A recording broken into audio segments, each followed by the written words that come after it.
Hey guys, welcome to the internet. So as of late, I've been reading stories from the comment section, and I've gotten some suggestions lately that I should start my own subreddit, and I'm starting to lean a little bit more towards wanting to do that because I'm starting to realize just how inefficient it is to look for stories through the YouTube comments because I have to read through a couple hundred comments just to find one or two stories. So let me know what you guys think. I just feel like the listener base of this isn't quite big enough to really make anything of a full subreddit, but maybe if we can get a few hundred people together at least, we can go start our own board. Anyways, this one comes from the comments from Norm Rayos saying, I actually got to watch an entitled teacher almost lose their job over something like this once before. This was on an older video. So our science teacher was a boob. I don't know how else to explain it, but he was not very smart and generally icky in that he would act more like a teenage boy than an adult, which led to many uncomfortable moments when I was in his class. Keep in mind, this was back in the early 2000s when girls' tank tops had just started having bras built into them, and apparently no one told this teacher. So we're all taking a test, and he comes up behind a female student and without asking, grabs her tank top strap and moves it off her shoulder. Yeah, because I guess that would be normal if he asked to do that first. She handled it better than I did. I would have been expelled if he had done that on me. She just gasped loudly while grabbing her strap and turning red, and the teacher jumped backwards. The class was dead silent and all eyes were on him, so I guess he got embarrassed and decided to double down. He really got angry and shouts at her, "Stop it, go to the office, young lady. You'll be lucky to not be suspended for breaking the dress code since you're not wearing a bra." This chick, just flabbergasted, takes a second before saying, You're sending me to the office because you can't see my bra?" The teacher didn't know what to do, so the girl just calmly packed her bag and said, "Okay, good thing my father's a lawyer. I'm sure he'll love hearing why I'm getting a 0 on the test and suspended because you can't ogle my underwear." Apparently the teacher finally realized how shady this looked and tried to backpedal immediately so he wouldn't lose his job, but she followed through and went to the office and got her parents there. The teacher was put on official warning, was forced to apologize to the entire class and school separately for his inappropriate behavior. And this girl got immediately transferred to a different science class on her parents' demand that he never be her teacher ever again, which the school went above and beyond and offered any female student the chance to transfer if they felt uncomfortable. You can imagine I took them up on it. At the time, I assumed that the only reason the teacher wasn't canned immediately was because of the decades he'd been there, and that there had been no other warnings of this on his file. In today's day and age, I doubt any school would be so forgiving. Yeah, entitled teachers are kind of like the worst type of entitled people because they aren't fired so easily because of like unions and stuff. Like, it's really hard to fire teachers even if they're just awful. And on to an entitled parent story called Entitled Aunt Thinks That Since I'm Going to a Concert, I Have to Take Her and Her Entitled Child with Me. So recently I got tickets to see 21 Pilots in Columbus for me and my aunt, the not entitled one. It worked out because I would already be up that way and my parents are going out of the country and I needed a place to stay for the week. So word gets out to Entitled Aunt that I'm going to a concert this week and she sent me the following. She says, "So I heard you're going to see 21 Pilots while you're here this summer." I say, "Yeah, me and Aunt are going to have a great time." She says, "Cool, so when are you going to send my child and my ticket?" So me thinking, is she for real? Sorry if it didn't come across this way, but I only got tickets for me and Aunt. Again, sorry. She says, "Are you serious? We really want to see this show." I say, "Okay, you don't know any songs by them or know the members' names." She says, "That's not true." I say, "Prove it then." "The singer is Tony and the others are Daniel and Christian. Also, we know Stressed Out and Ride." I say, "First, there are 2 people in 21 Pilots. Second, the singer is Tyler and the drummer is Josh. Thirdly, those are 2 songs out of many they have. Another thing, the concert isn't in Louisville, where they live. We are driving up to Ohio and staying the night there." She says, "Are you talking back to me? You need to respect your elders." There we go again. "I'm not talking back. I'm just saying that I got these tickets because I'm a dedicated fan, and so is my aunt." "You are coming up here this week to be with family, not go to a stupid concert." I say, "I know I'm coming to see family. That's why I'm going to this concert with Aunt." "If you want to go, then you have to buy me and my kid tickets." "So you're telling me that if I want to go to a concert, which I already bought tickets for, I have to buy both of you tickets with my own money?" She said, "Yes." I say, "Yeah, sure. I'll get back to you on that." That was 3 days ago, so I knew this wasn't going to be the end of it. I just hoped that I would get at least a week before I had to deal with this again. But let's go back to yesterday. I was in the middle of taking my AP Human Geography test. In the middle of the test, she freaking calls me. Thankfully, I put my phone on silent or else I would have been screwed. The rule being, if the teacher so much as sees your phone, your score is null and void, and this test can get you college credit if your score is high enough, for those non-Americans out there. So I felt that every couple minutes she was texting me, I was going to risk my score being thrown out, so I just ignored it. After the test, I checked my phone. 50 texts and 5 missed calls. Yeah, I called her and basically this is how it went. She says, "Why the heck didn't you answer me?" I was like, 1, I'm still in school. 2, I was taking an AP test. And if I had answered, my score would be thrown out. She says, "So, I'm your aunt. You need to pick up whenever I call or text." I was like, whatever. What did you want? She says, "Oh, I just wanted to see if you got tickets for me and my kid yet." I said, "I'm not getting you tickets." She says, "But you said you were going to." I was like, newsflash, have you ever heard of sarcasm? She says, "Listen here, you little." I hang up and block her. Later that night, my mother asked me why I blocked her, and I tell her what happened. She was pretty mad that my entitled aunt basically wanted me to miss out on potential college credit just to call her. I know this isn't even close to being the end of it. I will probably post more of this story closer to the concert. Update. So today during a chem lab, I got a text from an unknown number. It was her, and she had the audacity to ask if I could get them pit tickets. So yeah. Man, those tickets probably don't go cheap.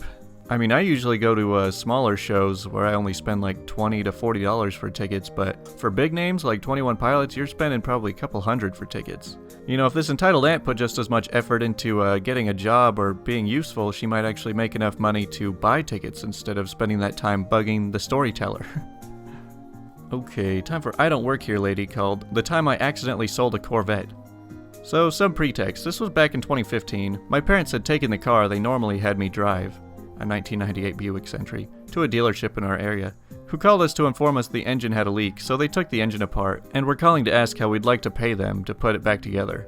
Unfortunately, the dealerships in our area are as crooked as a person with palsy, and my parents, being from northeastern Pennsylvania, as was I, were furious. We went over there and basically threatened them with calling the police for trying to extort us. The local PD were usually hands-off, but had to deal with this problem at other places. While they're in the dealership telling the owner how much of a daft a-hole he is, along with everyone else there, I went for a walk to avoid being in the middle of it. As I'm standing along a row, a guy walks up to me and we end up chatting about a blue C6 Corvette. He says, "So, what can you tell me about that one?" He points to a car. He's like, "Well, overall, looks to be in okay shape. Would recommend having a mechanic check it over before signing anything. And the brake rotors have a lot of rust. They look like they were coated in crushed Cheetos. So odds are that this car sat somewhere where humidity got to it for a while." He says, "Darn, well thanks. What's your name again?" So me, having realized this guy thought I was a salesman, I say, "Oh, I don't work here." So he says, "Well, thanks anyway, dude." I was wearing slacks and a polo t-shirt, so I guess I looked the part. About 1 hour later, since my parents were that kind of persistent, a mechanic comes over to get this Corvette, and when it starts, it had an awful knock. He drove it over, and I later saw a guy who mistook me for a salesman leaving in a wrecker, with the Corvette on the back. My parents got our car back, and we took it to a shop we knew better to look it over. But I found it hilarious that my parents basically buked an attempted extortion, and at the same time, I bet that guy got one heck of a deal on that Corvette at the dealer's expense. What they deserve, in my opinion. Man, you should have gone for a triple play and talked to him about getting a commission for that sale. But man, I hate car dealerships. Like, I can never walk into a car dealership without feeling like I'm getting ripped off. Whether I'm looking to buy a car or just repair my car, I just always feel like I'm getting overcharged for everything. Alright, next up is Malicious Compliance called Police Tell Us to Stop Running Red Lights. Fine, we'll just extend how long it stays green. So I live in a subdivision connected to a major road. The road out of the subdivision has a traffic light. In the morning, nearly everybody needs to turn left for work. Even if you want to turn right, you are simply stuck because there isn't enough room for more than one car. To compound the problem, the traffic light is green for no more than 5 seconds. We may get 4 to 5 cars out legally, then you have to wait another 3 to 4 minutes before the light switches. As you can imagine, this causes people to run the light, swerve around somebody they thought should have gone, etc. It's a grab bag of idiots and cars, myself included. If you roll up to the light and see that you are 15 cars back, you know you've just added 10 minutes to your commute, simply trying to get out of your subdivision. Well, because of all our reckless driving behavior, the police communicated via our HOA that we needed to knock it off. They had a police car parked near our area every morning for a week to keep us on our best behavior. Our board tried to work with the city to lengthen the light, but to no avail. That's when a hero emerged. We get a random email to the HOA distribution list from an anonymous person. They laid out the plan for Malicious Compliance. There is a pedestrian crosswalk light at the before-mentioned intersection that basically goes unused. In my 10 years living there, I've never seen it used. There simply just isn't any pedestrian traffic. The subdivision hero devised a plan on how to use the crosswalk to our advantage. Basically, one person in their car simply needs to walk over and hit the push button to cross, and run back to their car. When the light switches, we now get 30-ish seconds to alleviate our traffic jam. Everybody is joining in, and it's hilarious. My oldest daughter got to do it the other day, and the other cars on the line were rolling down their windows and cheering her on. It's possibly the best neighborhood bonding experience possible. I'm sure our longer lights are screwing up something further down the line, but none of us really care. We're now on our best behavior since we have about 5 times longer to get through the light. Man, I could just picture the whole neighborhood coming together. They're like, alright, maybe we can pay this little kid or this old person to go stand by the crosswalk and then just have them keep pushing the button over and over again to help us get to work in the morning. I mean, it's funny just how boring of a story this sounds, but how interesting it actually is. Because hey, when you find unique solutions to your problems, it's pretty fun. Alright, now this story is pretty long and intense. From nuclear revenge, a friend set up my dad and he was nearly beaten to death. My grandfather got revenge on everyone involved. So background, this all went down in the late 1970s when my dad was 17. The area he grew up was in the UK and was a stereotypical working class town. The part of town my family lived was run down, full of poor families, and had its fair share of crime. But it was close-knit and everyone knew everyone. Now my dad wasn't the most well-behaved kid, and he hated being at school, but aside from a speeding ticket, he had never been in trouble with the police. He was a really talented musician and had a very active social life. For his 17th birthday, one of his friends had bought him a leather jacket with a very specific logo on it. We'll call his friend Dave for future reference. According to my dad, it was a rare and quite expensive motorcycle jacket. He was extremely happy that Dave had gotten it for him. Dave had bought himself the same jacket a while before, and it was a big surprise. My grandmother apparently joked that with the jackets on they looked like twins, and she wasn't far wrong. They had similar features, black hair, and were both well known for being kitted out in motorcycle gear. A few days after my dad's birthday, he was leaving work as a bartender in the town center at around 10 p.m. As he was getting close to where his bike was parked, a gang of 5 men approached him from behind. The last thing my dad remembers was being smacked over the head and passing out as he hit the floor. These men beat up my dad with bike chains and a crowbar, literally to within inches of his life. Luckily, 2 bouncers from a nearby pub heard the commotion and rushed to help. The men ran off, and the bouncers called the cops, and my dad was taken to the hospital. It turned out that Dave had quite a substantial gambling habit, and owed a large amount of money to people who you really didn't want to owe money to. They had threatened Dave and told him that they would be looking for him to teach him a lesson. So Dave decided to set up my dad to take the beating instead of himself, or at least lessen his chance of taking it. He had bought my dad the same jacket because these guys knew that was what he wore when he rode. He then arranged for a guy he knew to find out when my dad left work and call up the loan sharks to let them know where Dave was. What a scumbag. Now for the revenge. My grandfather and grandmother were obviously distraught about the whole thing. The first thought on my grandfather's mind was if my dad would survive. When that was answered, his second was how best to get revenge. So a bit of background on my grandfather. He was a lifelong boxer and a career military man. He enlisted at the back end of World War II at 17, stayed in the forces through Korea, and then served in Malaya and Burma as a scout and sniper during the mid to late 1950s. He only reluctantly retired when my dad was little and worked as an engineer after his discharge. This guy was a certified badass even into his 50s, and although he wasn't the best husband or father at times, he could never stand by and watch his family get hurt. The first move my grandfather made was to call up every ex-service buddy, bouncer, pub landlord, etc. that he knew, and even a few less than legit characters he knew from the pubs. In my town, word traveled fast, and my grandfather was well liked and had a bit of a reputation, so it wasn't long before he had the names and addresses of the 5 men who had attacked my dad. Apparently these guys had been bragging about beating up a defenseless man from behind. These guys were career criminals with violent reputations, but my grandfather really didn't give a crap who or what they were. My grandfather then called up a few of the most dangerous, hardened guys he knew from the service. He explained to them what had happened, and they were all happy to help. One night, the group kicked the doors in of each thug and beat them to a pulp. All 5 of them. They knew that if they hit one, the others would hear about it and run, so they hit all 5 of them in one night. My grandfather knew that no one would call the police in the area they lived in. Talking to the cops was a big no-no in that area back then, so there was little chance of being caught. All 5 guys ended up bloodied with broken bones, shattered teeth, and the requirements to be fed from a tube by the end of the night. One of them had to be put into a medically induced coma. Of course, the police interviewed all of them in the hospital when they sufficiently recovered, but none of them talked, both out of fear of my grandfather and fear they would be labeled as rats, and nothing came of it.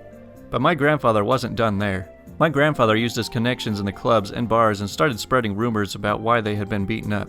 Soon it had gotten around that these 5 guys had messed up, and had beaten up the wrong person. Not only that, but they had bragged about it and lied to whoever they worked for about it. Not only were they physically broken, but my grandfather ruined their credibility so that when they got out, no one, criminal or otherwise, wanted to be associated with them. Once this was all done, my grandfather turned his attention to Dave. He had specifically left Dave for last, knowing that he would crap himself knowing that my grandfather knew what he had done. My grandfather, however, was much more subtle in dealing with Dave, as he thought a simple beating would be too good for him. He asked around, and it turned out that Dave was not only a compulsive gambler, but also had recently turned into a heavy drug addict as well. My grandfather found out who he was buying his drugs from, when he would usually buy, and where. He had a buddy of his follow Dave when he went to buy his stuff, follow him to where he was living, and let my grandfather know. My grandfather then called in an anonymous tip that there was a huge drug deal going on at the address, and he thought he heard gunshots. He got 2 of his buddies to do the same. The police investigated, searched the house, and caught Dave red-handed with boatloads of drugs in his home, as well as counterfeit bills and a ton of other illegal stuff. Dave was charged, denied bail, and ended up pleading guilty to all of the charges laid against him.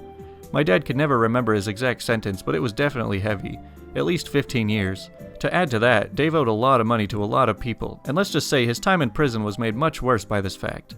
My dad never spoke to him again, his parents disowned him, his girlfriend dumped him, he struggled to get a job with his record, and when he got out he had to move miles away as no one he knew wanted anything to do with him. My dad eventually recovered from his injuries, although you can still see various scars on his body from the beating he took. My grandfather never told anyone about what he had done until my dad asked him about it when he got really ill in the early 1990s. Dave's life was ruined, and out of the 5 who attacked my dad, 3 ended up in prison later in life, and 2 ended up dead due to crime. My grandfather passed away in the late 90s, and although my dad and him had their issues, it could never be said that he didn't look out for him when he needed it. Wow, this story sounds like something straight out of a movie. You know, I really only have experience with movies and seeing stuff like this, but whenever I see someone being like completely beaten up or tortured, if it's like an innocent person, it's painful to watch. But if it's someone who deserves it, then it's actually like satisfying to watch. I don't know, I think we all get a bit of a sociopathic kick whenever we see someone who deserves to get beat up. Speaking of movies, the question of the day is, what is something unrealistic that you often see in movies that annoys the heck out of you? When someone throws a grenade into a building and manages to make a nuclear-level explosion out of it. Yeah, haven't you seen It's Always Sunny in Philadelphia where they try and blow up the car with a grenade and it barely does anything? I hate how every lock can be broken by shooting a single round at it. Or electronic locks, just shoot up the keypad and the door will magically unlock. No, Karen. You just destroyed our only means of unlocking the door. Now it's locked forever. I mean, I believe you could probably break a lock by shooting at it, but it would probably take some ridiculous accuracy, and it's definitely not as easy as it looks in the movies. High schoolers who look like freaking supermodels. Yeah, you ever notice that in movies all these high schoolers look like they're in their mid to late 20s? You know, I'm 24 right now, almost 25. And I see these movies and I think, wow, I could probably still pass off as a high school kid. I could probably walk into a high school and not get in trouble. And then I see, like, actual high schoolers and I'm like, oh, never mind. Not so subtle exposition. Can I come in, sweetie? Oh, come on, Mom. You know Father died 3 years ago in a car crash and nothing we can do can change that. It's like, well, they gotta try and fit the story in somewhere. I guess this is the cheapest way to do that. Finding a parking space directly in front of the business you need to visit. Like, what the heck? That's about as realistic as the bad guys firing 23 bullets at a good guy and missing him every time. Yeah, you know, people in movies never seem to run into any minor inconveniences that you run into in your daily life. But I guess that's just part of being in the movie world. People turning their heads around to talk for extended periods while driving. Focus on the road! Yeah, look out, you might run into that green screen with that car that's not moving. When government agents show up in a foreign country and have to shoot out with the bad guys out in public, the shootout ends, the world moves on, and the government agents return back to the office to talk about what to do next. 1, this never happens like it does in the movies, and 2, if it ever did, it would be all over the news in every country. Everyone would know who the government agents are, countries would be having to resolve diplomatic nightmares, and the agents would probably not be in the field again for quite some time. Yeah, the real world can be a lot more dramatic. I notice a lot of times in movies where it's like at the end, it's like, and they lived happily ever after. And I'm just thinking, what about all this crap that just went down? Like, you guys are probably gonna do jail time for all this. Like, how can you just move on after this? And the final response here is sword fights where the people spin and flip all over the place. Well, if it weren't for this, we wouldn't even have Pirates of the Caribbean. Anyways, that's all the responses. Lots of little short ones for today. Anyways, let me know what you guys think about starting our own subreddit. Maybe we can collaborate with some of the other storytelling channels. I don't know. We'll see how things go, and I will just talk to you guys tomorrow.